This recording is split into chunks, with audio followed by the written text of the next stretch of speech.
Azira, Aulia, kalau Azril. Tujuan pembelajaran hari ini yaitu peserta didik mampu menjelaskan pengertian teks berita dengan benar. Yang kedua, peserta didik mampu dapat mengidentifikasi unsur-unsur teks berita yang dibaca dan didengar dengan benar. Hari ini kita akan membahas tentang teks berita ya. Apa yang kalian ketahui tentang teks berita? Ya, apa Lina? Teks berita adalah teks yang berisi suatu peristiwa yang berupa fakta. Ya, betul. Teks berita itu adalah suatu peristiwa yang berisi tentang fakta ya. Kalian biasanya melihat berita atau mendengarkan berita itu di mana? Di televisi. Televisi, terus di mana lagi? Dan koran, terus ada lagi dari mana? Ya, sosial media ya. Sekarang itu kita mendapatkan berita itu banyak banget ya. Beritanya ada di mana-mana, ada dari sosial media. Sosial media juga ada dari beberapa aplikasi, ada dari Instagram, dari TikTok, dari Facebook, dari YouTube juga bisa kalian akses ya. Ibu akan menjelaskan ya definisi teks berita. Teks berita itu adalah teks yang berisi tentang suatu peristiwa atau kejadian di dunia ya. Biasanya disiarkan melalui media cetak atau media elektronik. Teks berita itu berisi fakta ya, yang secara objektif dan informatif. Lalu ciri-ciri teks berita itu apa sih? Satu, aktual dan faktual. Berita harus melaporkan kejadian yang baru terjadi atau sedang berlangsung, bukan kejadian di masa lalu. Informasi yang disampaikan harus benar dan dapat dipertanggungjawabkan. Jadi ciri-ciri teks berita itu nomor satu itu faktual dan aktual ya. Itu harus melaporkan kejadian yang baru saja terjadi. Jadi berita itu yang baru saja terjadi, bukan yang masa lampau baru diberitakan ya. Yang kedua, objektif. Berita harus ditulis dengan nada yang netral, tidak memihak, dan tidak mengandung opini pribadi. Yang ketiga, mengandung 5W dan 1H. Tadi apa saja 5W dan 1H itu?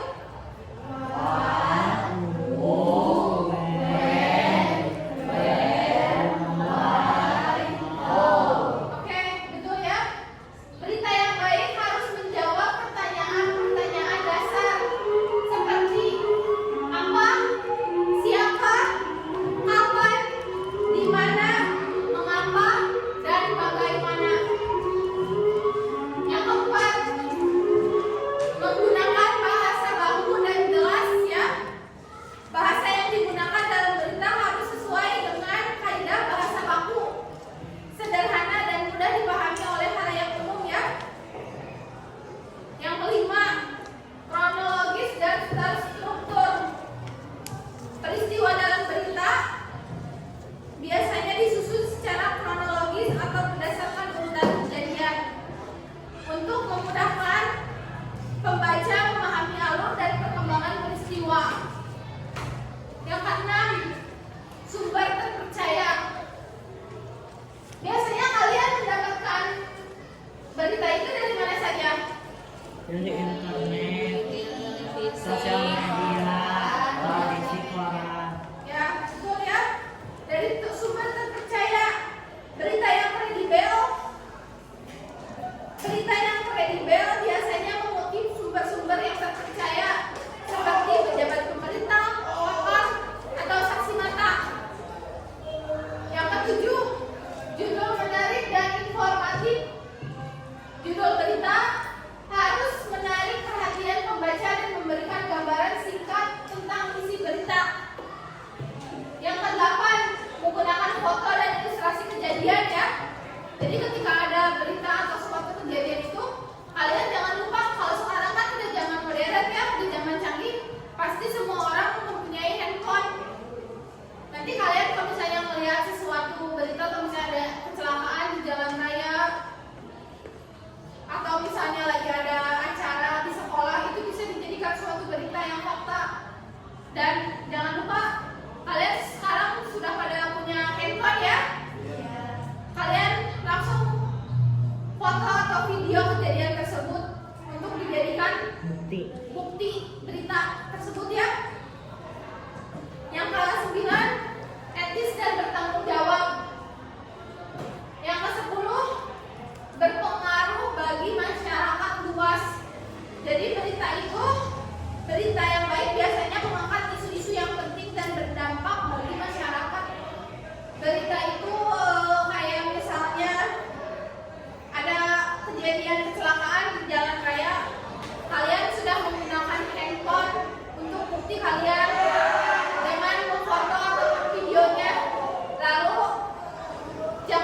berusaha untuk memedah berita tersebut ya. Yang ke-1, 5W itu apa? Yang ke-1, one. Apa peristiwa yang terjadi? Dari teks tersebut ya, Kampung Wisata Batik Pamekasan menghadirkan pesona tersembunyi dengan kekayaan budaya dan seni lokal. Yang kedua, siapa saja yang terlibat dalam peristiwa tersebut? Ya, betul. Kepala Dinas Pariwisata Pamekasan, Bapak Suryanto. Kalian bisa lihat ya. Di contoh teks berita tersebut ya. Kepala Dinas Pariwisata Pamekasan, Bapak Suryanto menyatakan Kampung Wisata Batik Pamekasan adalah salah satu daya tarik tersembunyi yang kami ingin tampilkan kepada wisatawan. Jadi siapa yang menyelenggarakan peristiwa tersebut? Bapak Susanto. Ya, betul, Bapak Suryanto ya, Kepala Dinas Pariwisata Pamekasan. Yang ketiga, kapan peristiwa itu terjadi? Tanggal tidak disebutkan ya di dalam berita ini tidak ada detail tanggal, hari kejadian, jam berapa ya, tidak ada ya.